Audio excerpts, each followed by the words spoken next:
So transitioning into the inverted supine position, one of the things you might want to first cue your client is to have them move to the top edge of the glide board. And then because sometimes it's really hard to roll back, you might either have your patient move their feet to the rails and then slowly roll back, and some people might want to keep their feet on the floor.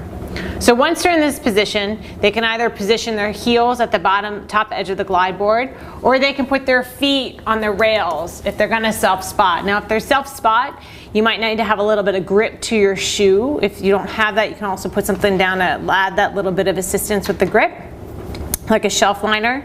In any case, Jeff's going to have his feet right at the top edge of the glide board. One of the exercises you can first do is basically shoulder flexion. You can start with one arm. Note that sometimes, depending upon the arm length, if you transition to both arms, the cable length might limit how far you go up. So you might not get the full range of motion. So if you're looking for the full, start with alternating or one arm, and then transition to both arms and see how far you can get. You don't have to do, you can do a palm down, you can do a palm up grip. In this position, you can go right into bicep curl. You can do a nice upright row here.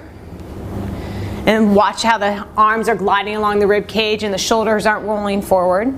You can transition, you can start with one arm to that upright row to an overhead press, doing that external rotation and then overhead, and then coming back down, back into your side. So it's an upright row, external rotation, overhead press. So you're doing a nice compound movement, building upon that sequence that you might have done in the seated lateral or seated forward. In this position as well, you can move into lat raise. And one of the nice components that you can do to assist is that you can get down and you can just assist with your hand. You can also add more resistance with the person as they come up. They can add a little bit of resistance themselves by putting their feet on the tower and add a little bit of an overload as they come down into that eccentric overload.